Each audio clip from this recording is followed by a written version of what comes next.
This is the continuing story of the Andrew J. Porter family. In this video documentary, we are going to focus on the life of his middle son, Alexander F. Porter.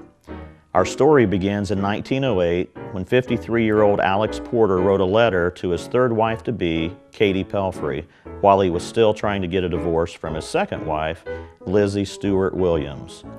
The letter brings up several questions. Come along with me as we explore the life of Alick Porter using records and audio interviews with his children and grandchildren, and as we uncover the answer to some of these questions. April 8th, 1908. Ms. Katie Pelfrey, my own dearest one. It is raining this evening and I'm all alone, so you can guess how sad and lonesome I feel. And as I can't see you, I thought I would write you a few lines. I will look for you Sunday if it is a pretty day. Dear, I just feel ashamed because I have not written you oftener than I have. It makes me feel like we are getting careless with regard to each other. We must not let the cares of this world keep us from doing everything we can to make each other happy. A kind word, either written or spoken by those that we love, brings joy and peace to our hearts and lives. You don't know how much pleasure it is to me to get a sweet letter from you. It adds another link of love to the golden chain.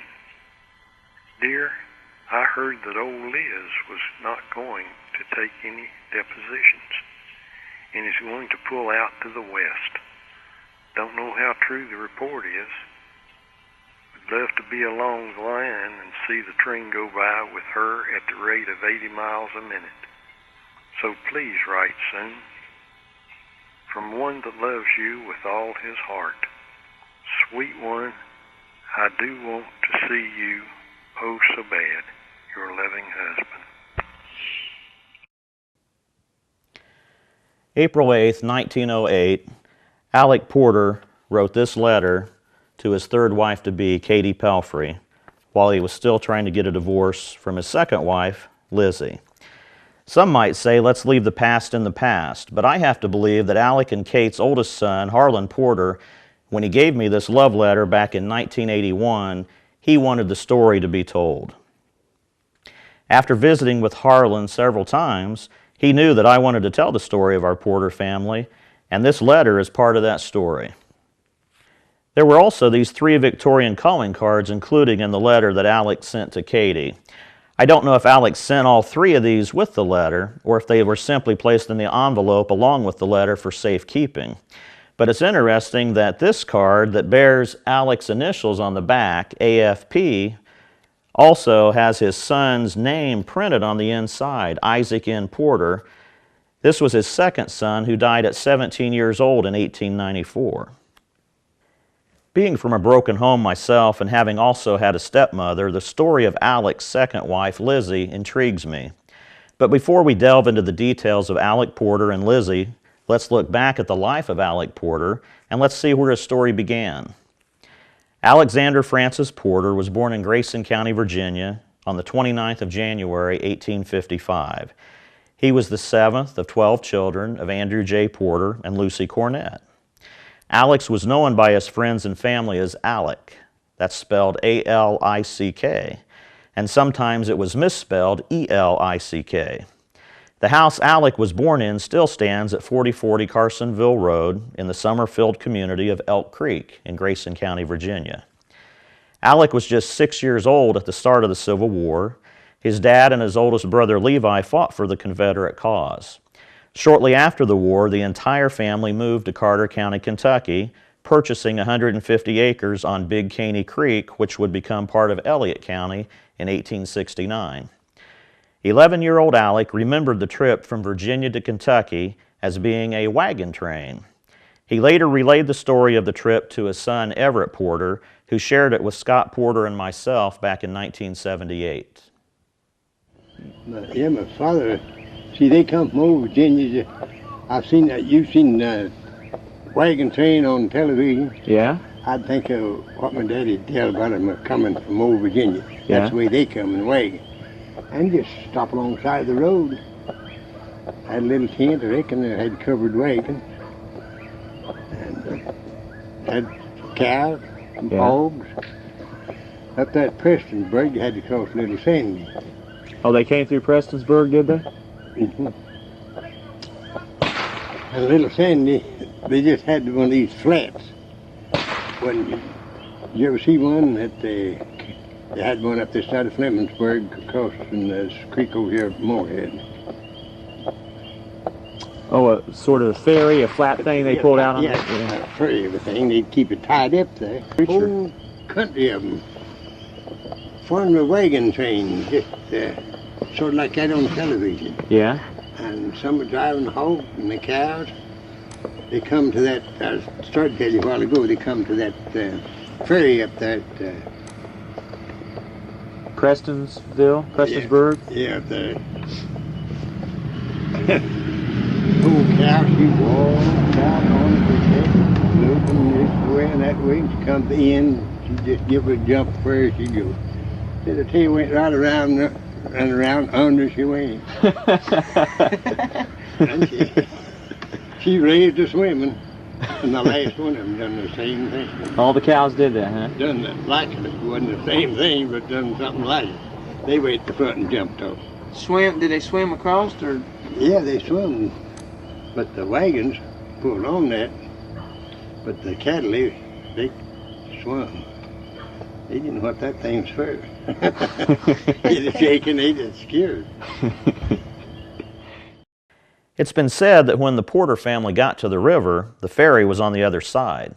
So Alec's oldest brother, 21-year-old Levi Porter, swam across the river and brought the ferry back to their side so the family could cross. The Andrew Porter family only lived in the Carter-Elliott County area for about 6 years. Then when Alick was about 18 years old, the entire Andrew Porter family moved again, this time to Robertson County, Kentucky in 1873, with the exception of Alec's brother, Steve Porter, who stayed behind in Elliott County with his new wife, Emily Bumgardner. It wasn't long before Laura Fulton caught Alec's eye. Alick and Laura were married in Robertson County the 19th of July, 1874, at the home of Laura's father, Henry Fulton, by Elder Riggs. Alex was 19 and Laura was 17. Just over a year later, Alick and Laura's first son, Winton Henry Porter, was born in Robertson County on the 4th of August, 1875. Obviously named after his grandfather, Henry Fulton, but I'm not sure about the name Winton. Alick Porter did have a cousin, Winton Cornett, back in Virginia, and Alec's sister, Elizabeth Hunt, named her first child Samuel Winton Hunt. Alick signed his surety for the marriage of his sister Mary to George Dwelly on the 16th of July, 1876 in Robertson County at the home of their father, Andrew J. Porter. Alick and Laura's second child, Isaac Newton Porter, was born in 1877. He was surely named after Alec's brother-in-law, Isaac Newton Hunt, who married his older sister Elizabeth shortly before the family moved from Virginia.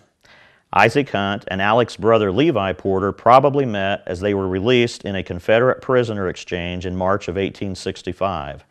Isaac most likely went home with Levi where he met Elizabeth.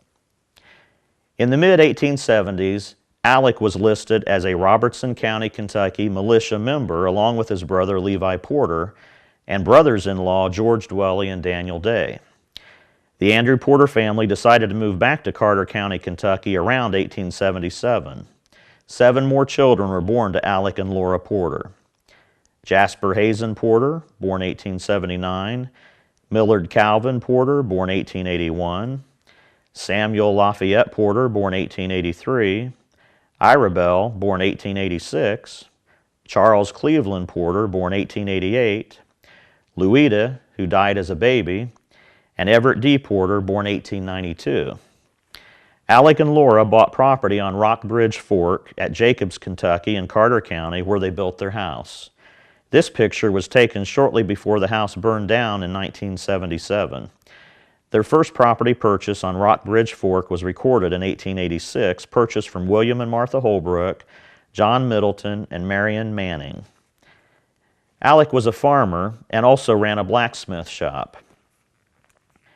Alick and Laura's children attended nearby Rock Springs School. It was a one-room log cabin schoolhouse. My grandpa, Everett Porter, son of Jasper and grandson of Alick, shared the story about school days for Alick Porter's kids who attended that school. Will Underwood used to teach back over in there. Yeah, that somewhere. Rock Springs School was a log school. That's where Dad went to school.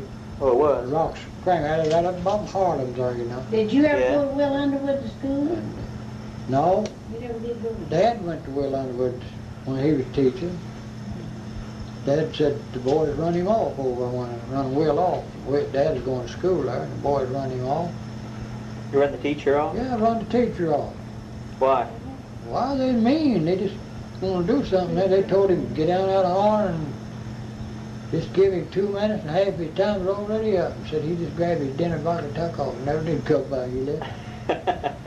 They sent him an old man up there to teach the school. Oh, Dad said he's a rough, loving fella. And he'd come in, he said, boys, I come teach you school. And I'm going to teach it. He said, you ain't running me off. Dad said he took a great big old knife out of his pocket and laid it up on the desk there. He said, a table, he said, if I have to fight it out with my fist, I can do it. He said, I'll fight it out with you. And laid that old knife up there and said, I'll cut it out with you. Said he had a great old big gun, he laid it up there, he said, or I'll shoot it out with you. He said, but I'm going to teach you school if I stay here. He said, they may take me away from here with my toes sticking up, but he said, you're not running me off. Boy, he said, your pin drop on the floor. And my fellas are going there 20 years old, he said, more. Is that right? Going to school there. That fellow said down when he first came here, he said, well, I'm going to make a rule. He said, if I have to whoop a fella, he said, I'm going home with him, stay all night, so he can go and tell no lie on me or nothing. Said I'll go and tell his daddy about me having to whoop him. And stay all night with him. Said, knowing him going to tell him, misrepresent the thing. Dad said, he done something and he whooped him. Boy, he said, he ain't going home with me. As soon as school dismissed, he jumped out and he took off. As hard as he could run off and left him. But said when the other kids come in school, said, here comes the old teacher. Come in with the kid. Said, no.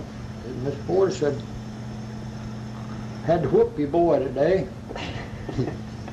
Said, I have a rule that if I have to whoop one of them, I'll go home and stay all night. And he said, I come over stay all night to tell you how it happened.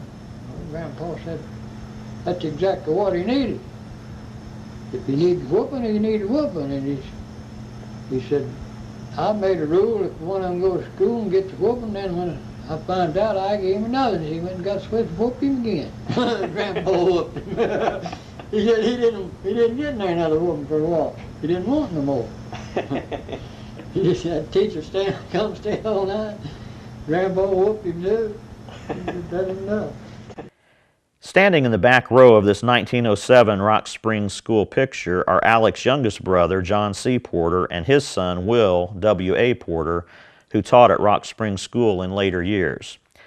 Alick's son, Everett Porter, also remembered his older cousin and school teacher, Ed Porter, son of Alick's brother, Jim Porter, teaching at Rock Springs School for at least 1 year before he was tragically killed in 1907 at just 20 years of age. Alick Porter was also a member of the Regulators. The Regulators were a group of local citizens who felt it was necessary that they band together to control the lawlessness that was so prevalent in the area. This group of hooded vigilantes would whip the criminals and sometimes try to force them to move out of the county. Even their horses wore hoods so as not to be recognized.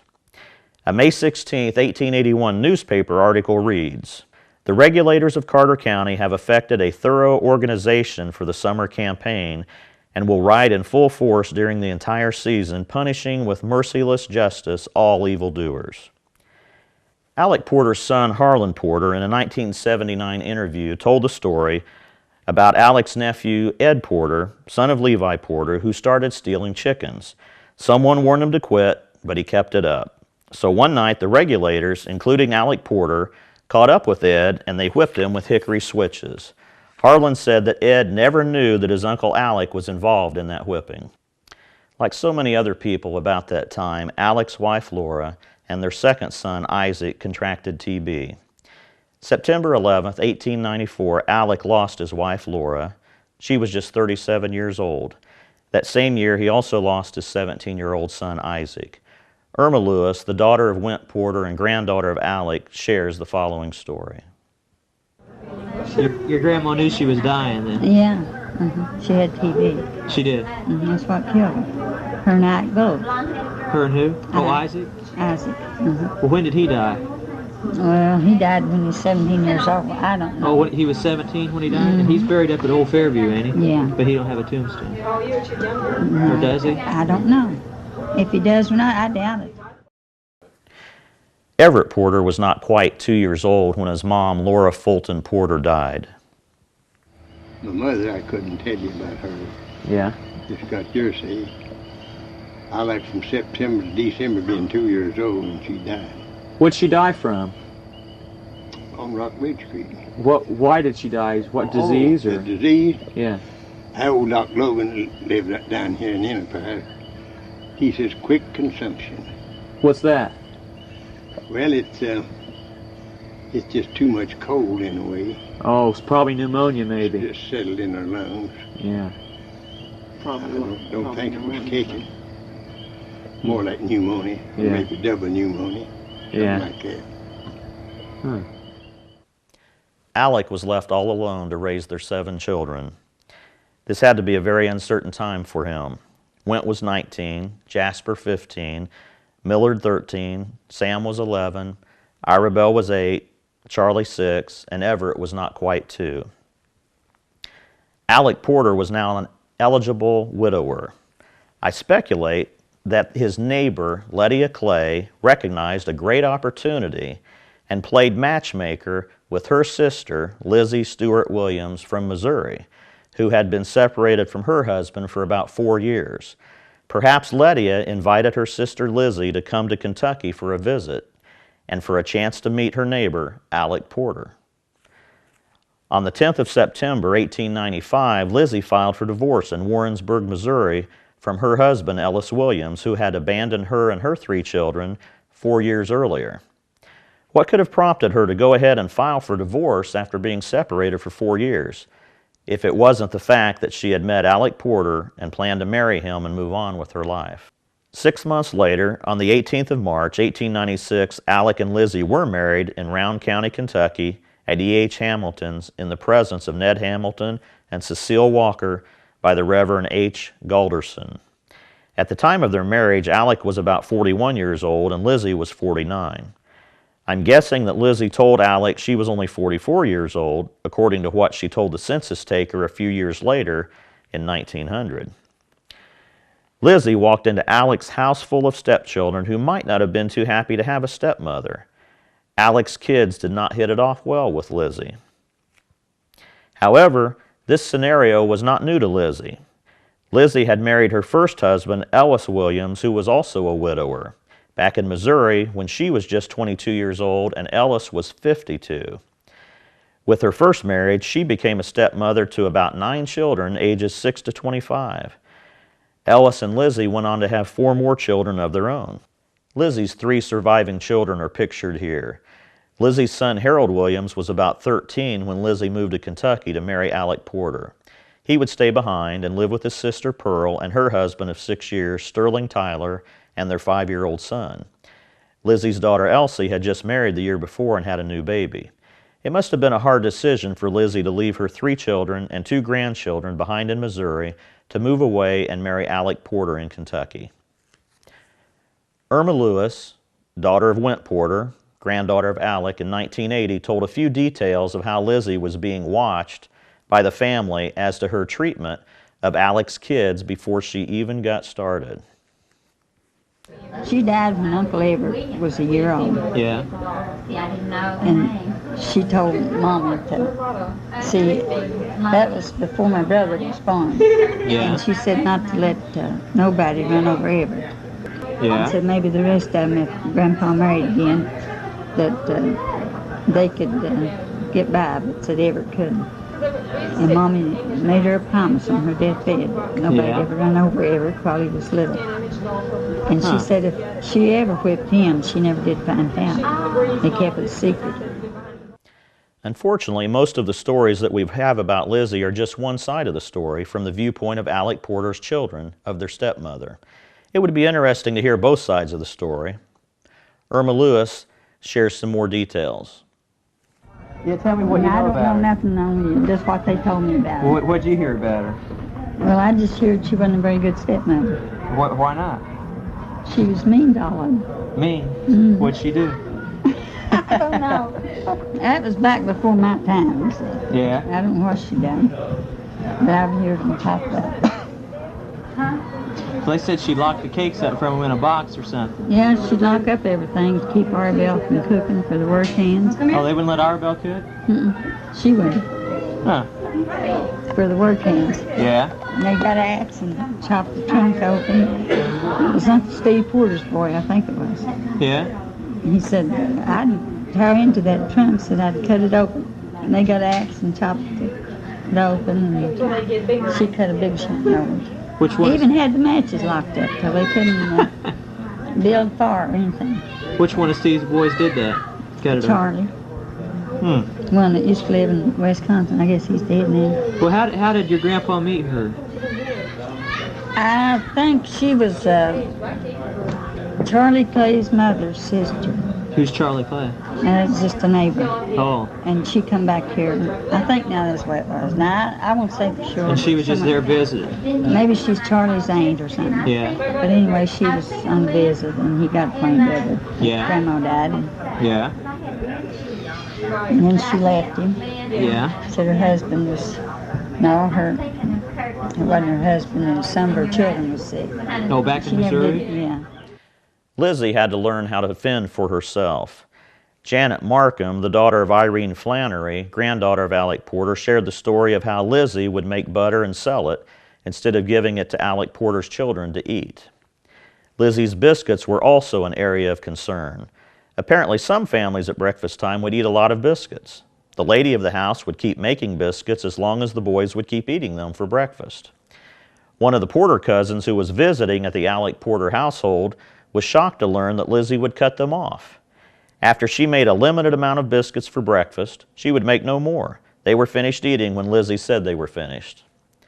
Arney Porter, the son of Everett, grandson of Jasper, great-grandson of Alick, told the story of how Alick's son Jasper went to visit Alick and Lizzie, and he had to stay the night because of the distance. The next morning, Lizzie made a few extra biscuits because Jasper was there, but the other boys ate them. Lizzie yelled at Jasper for not having the sense to get his share of the biscuits before they were gone. She had put an extra spoon of flour in the bowl that morning. A humorous story was told by Don Porter, a son of Bob Porter, grandson of Levi Porter, Alick's brother. Don apparently had heard this story from Alick's son, Charlie. I heard Charlie say she'd bake cakes and things. She wouldn't keep them out in the house where they could get to them, you know. She had a big box. She could bake pies and things and put them in that box and lock them up. And one day, him and his dad and his stepmother went someplace, and while they was gone, 4 or 5 of them put that box up and turned it upside down and just messed all them cakes and everything up in there. They couldn't get along some way or another. She went back to Missouri, and then she married Kate. Lizzie is pictured here standing next to Alick in this 1900 Porter family picture taken at the Fairview Methodist Church. This is probably one of their annual September homecoming services. Alick's 4 brothers and their wives were there that day, along with 2 of his sisters and a brother-in-law. It might have been this Porter family reunion that got Lizzie to missing her own family back in Missouri. Alick Porter claimed that Lizzie abandoned him September 26, 1900, and they have lived separately ever since for 1 year and 8 months when he filed for divorce May 19th of 1902. 4 days later, in Lizzie's counterclaim, she states that she did not leave until May 4th of 1902 when Alick ordered her away. Lizzie goes on to request a garnishment of Alick Porter's property so he cannot fraudulently convey or dispose of it to prevent her from getting alimony of $1,000. In Lizzie's reply on June 28th of 1902, Lizzie also denies that she has ever left for long periods of time. She denies that she's now absent from the home without his consent. Lizzie says that Alick's children have no part ownership of his land. If there is any pretended conveyance to his children, it was made with a fraudulent intent for the sole purpose of defrauding Lizzie and to prevent her from getting alimony. This first divorce case was apparently dropped at this point. Either Alick and Lizzie made up and worked things out, or Alick gave in, afraid he was going to lose his case against Lizzie. Harlan Porter, the son of Alick, shared some details about his dad, Alick, and Lizzie.